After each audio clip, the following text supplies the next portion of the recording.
সাকিব খান, আমিন খান দুজনেই চলচ্চিত্রের দর্শকদের কাছে অতি প্রিয় তারকা। প্রায় 2 যুগ আগে তাদের একসঙ্গে সিনেমায় দেখা যেত। তাদের দুর্দান্ত অভিনয় একাধিক ব্যবসা সফল সিনেমা পেয়েছে ঢালিউড।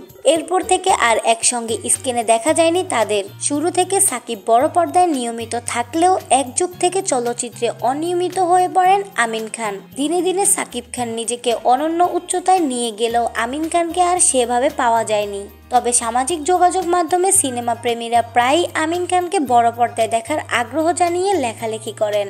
কালেবদ্রে 2-1টি টিভিসিতে তার উপস্থিতি দর্শকদের নজর কাড়ে। তবে চলচ্চিত্র ফিরতে চান এই অভিনেতা। আমিন খান একাধিকবার বলেছেন, পরিচালকরা যদি তাকে ভেবে আকর্ষণীয় কোনো চরিত্রে তাকে অফার করেন তিনি সিনেমা করবেন। এদিকে বহু বছর পর একই ফ্রেমে দেখা গেল সাকিব খান ও আমিন খানকে। দুজনে পরস্পরের কাঁধে কাঁধ রেখে থামস আপ দিয়ে আছেন। দুই খানের মুখে যেন হাসি ফুরাচ্ছে না। সাকিব তার ব্যবসায়িক প্রতিষ্ঠান রিমার্ক হারলেনের টি শার্ট ও ক্যাপ পরে আছেন, অন্যদিকে ওয়ালটনের হুডি পরা আমিন খান।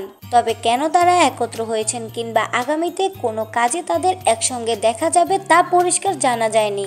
একসঙ্গে সাকিব খান ও আমিন খান অভিনীত সিনেমাগুলোর মধ্যে রয়েছে হীরা-জনি পান্না, উত্তেজিত, হিম্মত, গরম খবর, 7 খুন মাফ, পিতার আসন হিম্মত, ফুল নেব না অশ্রু নেব, সমাধি। শেষ পর্যন্ত ভিডিওটি দেখার জন্য সবাইকে ধন্যবাদ। ভিডিওটি ভালো লাগলে লাইক, কমেন্ট, শেয়ার করে পাশে থাকবেন। কথা এন্টারটেইনমেন্ট, আমি মার্জিয়া ইসলাম।